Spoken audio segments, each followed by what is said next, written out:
Welcome to Final Moments, where history whispers its last words. Every day lives end, and with them, stories fade. But not today, not here.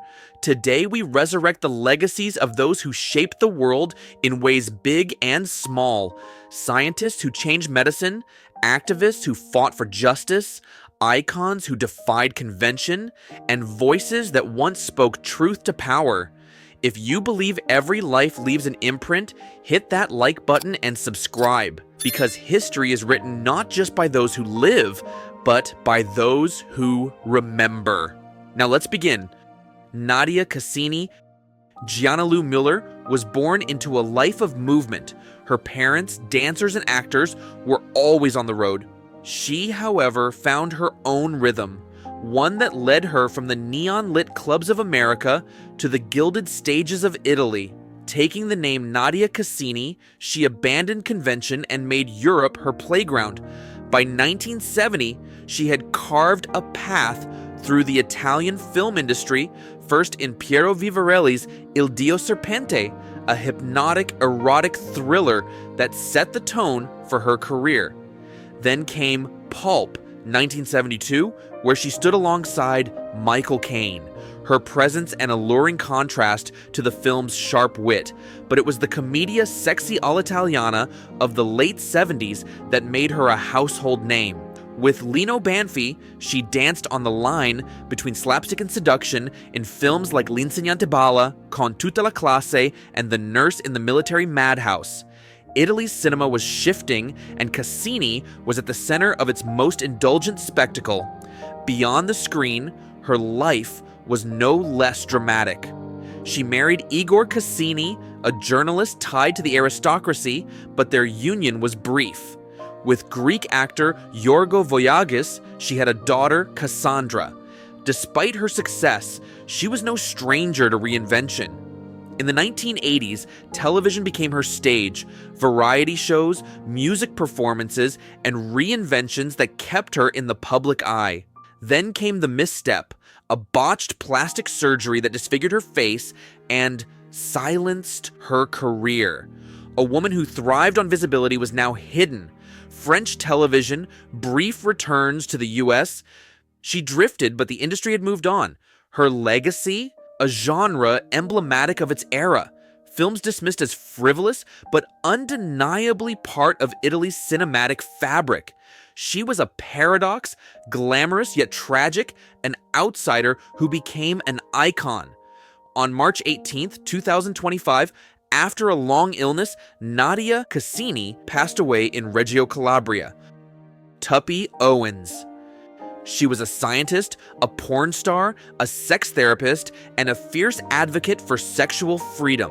Tuppy Owens, an elegant yet rebellious figure, spent over 4 decades challenging conventions, pushing boundaries, and ensuring that sexual pleasure was not a privilege, but a right for all, including those often overlooked by society. Born Rosalind Mary Owens in Cambridge, she studied zoology before pivoting to an unexpected career in adult publishing and activism. The 1974 release of The Sex Maniac's Diary was a sensation, a guide to inventive sex positions and the first manual to provide visual instructions on condom use. Long before the internet made such knowledge accessible, Tuppy ensured that safer sex education reached the masses. Her activism was bold, unconventional, and often controversial. She organized the infamous Sex Maniacs Ball, later renamed Night of the Senses, a hedonistic fundraiser where guests indulged their fantasies openly. She even tested Viagra for a BBC documentary, making love on camera with her partner, only for the program to be scrapped after media outrage. "I had a great orgasm for nothing," she quipped. Yet, Tuppy's legacy extends far beyond shock value. She fought relentlessly for the sexual rights of disabled people, founding the Outsiders Club in 1979 to help those with disabilities find intimacy and love. Later, she launched the TLC Trust, connecting disabled individuals with professional sexual services. In 2005, she established the Sexual Health and Disability Alliance, securing a rare partnership with the Royal Society of Medicine. Awarded UNESCO's Innovation Award for Sexual Health and Human Rights, she was celebrated and ridiculed in equal measure. But she never wavered. "Sex isn't shameful," she said. "What's shameful is the hypocrisy." Tuppy Owens lived her life like an open book, explicit, unfiltered, and unapologetically free. Anthony Dolan. Anthony Dolan was a man of words, but more than that, he was a man of conviction.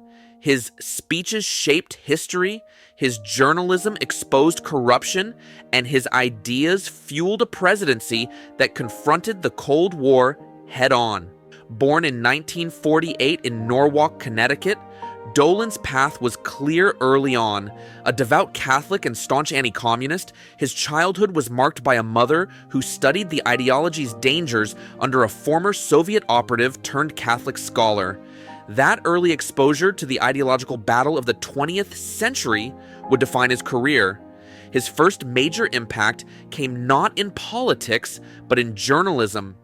At just 29, Dolan won a Pulitzer Prize for his investigative work at The Advocate in Stamford, Connecticut.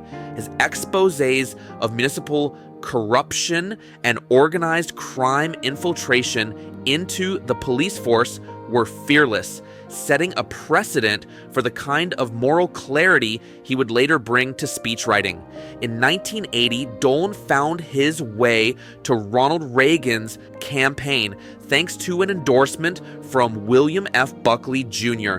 He quickly rose to become Reagan's chief speechwriter, penning some of the most defining words of the presidency. The phrase "evil empire," used in Reagan's 1983 address to the National Association of Evangelicals, was his, as was the now famous line that consigned Marxism-Leninism to the ash heap of history. He battled not just ideological opponents, but also those within the administration who wanted a more conciliatory tone. When advisors sought to soften Reagan's rhetoric, Dolan maneuvered behind the scenes, often circulating drafts at the last minute to prevent dilution. His persistence paid off. Soviet dissidents like Natan Sharansky later recalled the impact. Finally, the leader of the free world had spoken the truth. Dolan's influence didn't end with Reagan. He advised multiple Republican administrations, including those of George W. Bush and Donald Trump. Even in his final years, he remained committed to the battle of ideas, framing freedom not just as a policy goal, but as a moral imperative. He lived by a simple philosophy once encapsulated in Reagan's own words: "We win, they lose." And in the battle against communism, Anthony Dolan made sure those words were heard. Marshall Rauch. In the world of politics, business, and civic life, few figures embodied adaptability and endurance quite like Marshall Rauch, a man whose career spanned war, industry, and nearly 4 decades in public service. His life, as he often put it, was a series of good luck. Born in New York, Rauch's story took root in North Carolina when he arrived at Duke University in 1940, a basketball player under the legendary Eddie Cameron. But the war had other plans. Drafted before he could finish his degree, Rauch served in Italy, France, and Germany, narrowly missing deployment to Japan when the atomic bomb ended the conflict. Returning from war, Rauch didn't go back to Duke, but instead joined his wife's family textile business. That entrepreneurial spirit led him to start Pyramid Mills, and in 1954, Rauch Industries, what would become one of the world's largest manufacturers of Christmas ornaments. Those satin Christmas ornaments looked great on those aluminum trees, he recalled. A single call from Spiegel Catalog's Bill Spiegel turned his $800 investment into a multi-million-dollar enterprise. By the mid-1980s, Rauch Industries employed 1,400 people across 6 plants worldwide.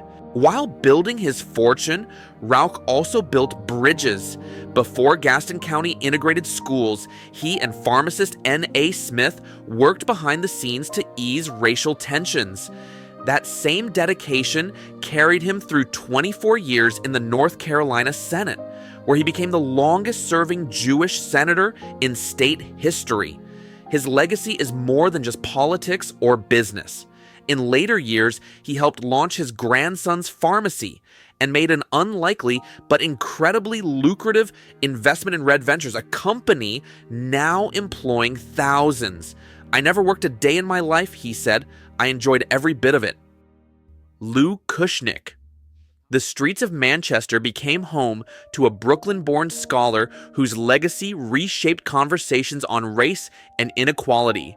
Lou Kushnick didn't only study society, he sought to change it. Raised in a Jewish family in Brooklyn, Lou's early years were shaped by a city of contradictions, progress and segregation, opportunity and inequality. He earned his sociology degree at Columbia University before moving on to Yale for his PhD in political science. But it was a scholarship that took him across the Atlantic to Manchester, where his one-year stay turned into a lifetime commitment to justice. The University of Manchester had just introduced an American Studies program, and they found an authentic voice in Lou, Brooklyn accent and all. By the 1970s, he was teaching a groundbreaking course on race and class in the US, drawing students like activist Olive Morris. But he didn't just teach, he acted. As vice chair of the Institute of Race Relations for 20 years, he helped shape its seminal journal, Race and Class. His greatest legacy was the Ahmed Iqbal Ullah Race Center, named after a schoolboy killed in a racist attack. Founded in 1999, it became a sanctuary of knowledge, housing decades of research, 95 in-depth interviews, and countless stories of struggle and triumph.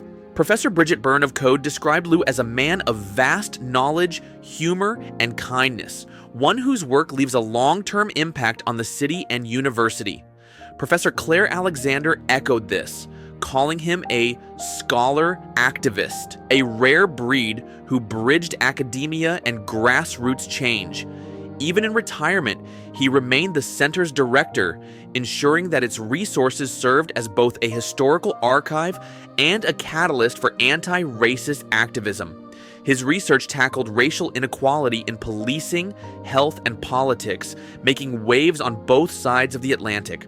Away from academia, he found joy in food and wine, often traveling to France for culinary adventures. Friends remember him as much for his cooking as for his razor-sharp intellect.